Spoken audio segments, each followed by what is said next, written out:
ओम नमः शिवाय। श्री महापुराण पहला खंड 8वां अध्याय। ब्रह्मा जी ने कहा, हे नारद, मेरे तथा विष्णु द्वारा की गई स्तुति को सुनकर भगवान सदाशिव ने मुस्कुराते हुए इस प्रकार कहा, हे ब्रह्मा तथा हे विष्णु, तुमने हमारी माया के मोह में पड़कर परस्पर युद्ध किया और अंत में हमने तुम दोनों को अपना भक्त जानकर अपना लिंग स्वरूप प्रकट किया, जिससे तुम दोनों नहीं पहचान सके। अब तुम्हें यह उचित है कि तुम दोनों विरोध भाव को त्याग कर तुम दोनों अहंकार को नष्ट कर दो और वह कार्य करो जिसकी हम तुम्हें आज्ञा देते हैं।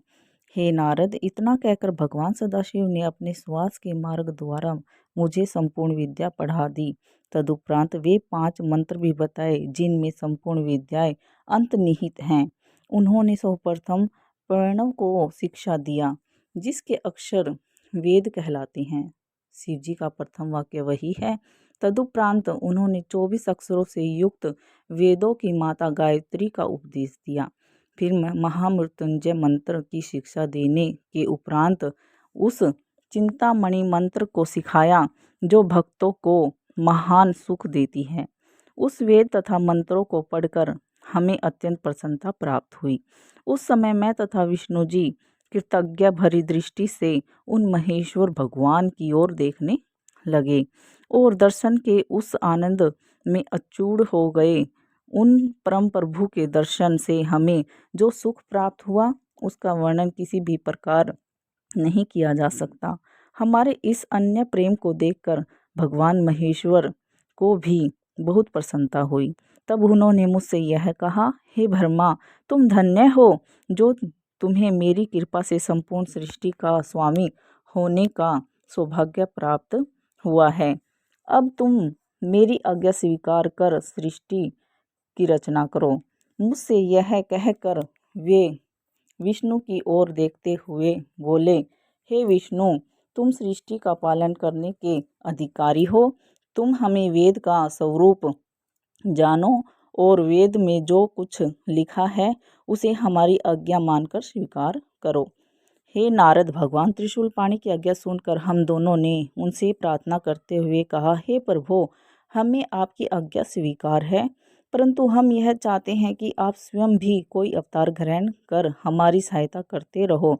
तीनों लोकों का पालन करने के तत्पश्चात अंत अर्थात प्रलय का अधिकार आप अपने पास रखो।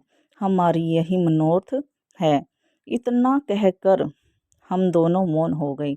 तदुपरांत उनकी मौन स्वीकृति पाकर हमने यह बात कही, हे प्रभु, अब आप सर्वप्रथम हमें यह बताइए कि हम किसी रीति के अनुसार आपका पूजन करें।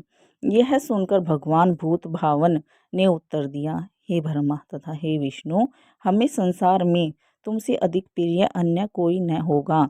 अब तुम दोनों संपूर्ण चिंता तथा शोक को त्याग कर सुखपूर्वक अपना कार्य करो तथा उस कार्य द्वारा अन्य लोगों को भी सुख पहुँचाओ।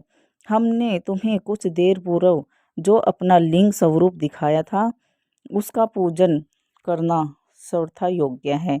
उसी के पूजन के सुख की प्राप्ति होगी। उस लिंग की उत्पत्ति का भेद यह है कि संपूर्ण संसार जिस क्षेत्र में लीन हुआ है उसी को लिंग कहते हैं। अरस्तु ऐसे लिंग के पूजन से इस लोक तथा परलोक में सुख प्राप्त होता है। लिंग के पूजन की महिमा अनंत है। तुमने जो हमारे अवतार ग्रहण करने की प्रार्थना की है उसके संबंध में यह जान लो कि समय आने पर हम स्वयं ही प्रकट होकर आएंगे। हमारे उस अवतार का नाम रुद्र होगा। हम चारों अर्थात ब्रह्मा, विष्णु, शिव और शक्ति एक ही स्वरूप हैं। जो व्यक्ति हमें किसी प्रकार का भेद समझेगा उसे बहुत दुख उठाना पड़ेगा। इतना कहकर भगवान सदाशिव ने एक बड़े गुप्त भेद को प्रकट करते हुए मुझसे यह कहा, यह वेद में भी अधिक गुप्त है। अर्थात हम सगुण रूप में शिव और शक्ति 2 नामों से प्रकट होते हैं तथा तीनों गुणों द्वारा ब्रह्मा, विष्णु एवं शिव नाम देवताओं के रूप में अलग अलग प्रकट होते हैं। किसी कल्प में पहले विष्णु, फिर ब्रह्मा, तदुपरांत रुद्र की उत्पत्ति होती है, तो किसी कल्प में पहले शिव, फिर विष्णु और फिर ब्रह्मा की उत्पत्ति होती है। इस प्रकार तुम दोनों शक्ति के चिन्ह से रजोगुण एवं सत्वगुण को ग्रहण करते हो।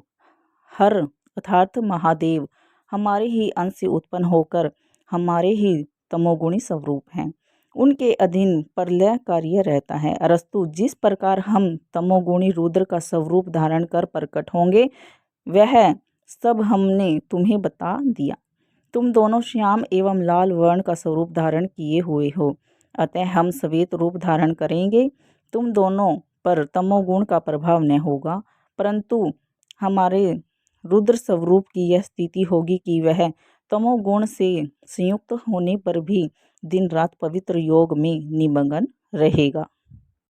हे नारद, मुझे यह आज्ञा देकर भगवान सदाशिव ने विष्णु जी की ओर देखते हुए यह कहा, हे विष्णु, तुम संपूर्ण जीवों का भली प्रकार पालन करना। हमारी दाहिनी ओर से ब्रह्मा, बाई ओर से विष्णु तथा हृदय से रुद्र की उत्पत्ति होगी। हमारी शक्ति जो उमा है वह भी 2 अंशों में प्रकट होगी, जिससे तुम अलग अलग नहीं समझे जाओगे। पहले अंश से वे लक्ष्मी स्वरूप होकर तुम्हें प्राप्त होगी, दूसरे अंश से सरस्वती होकर ब्रह्मा को प्राप्त होगी। उनके उमा स्वरूप को हर स्वीकार करेंगे। उस समय संसार में उनका नाम सती प्रसिद्ध होगा। इस प्रकार ब्रह्मा, विष्णु तथा हर यह तीनों देवताओं अपनी शक्तियों के साथ रहकर वेद का पूजन करेंगे। अरस्तु, तुम दोनों को उचित है कि तुम हमारी उस आज्ञा का अनुसरण करो। इस प्रकार की 100 वर्ष की आयु ब्रह्मा की होगी। ब्रह्मा की संपूर्ण आयु का समय विष्णु के आधे दिन के बराबर होगा और विष्णु की संपूर्ण आयु का समय हर का 1 दिन होगा।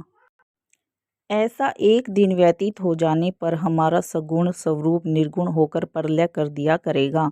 इतना कहकर भगवान सदाशिव ने हम दोनों के मस्तक पर अपने दोनों हाथ रखे। इस प्रकार उपदेश तथा शिक्षा देकर जब भगवान शिव अंतर्ध्यान हो गए, तब हम दोनों शोक में व्याकुल हो हाथ जोड़कर शिव शिव कहते हुए जिस ओर वे गुप्त हुए उसी ओर मुंह किए बारंबार दंडवत करते रहे। अगर वीडियो अच्छी लगी हो तो लाइक करें, सब्सक्राइब करें। धन्यवाद।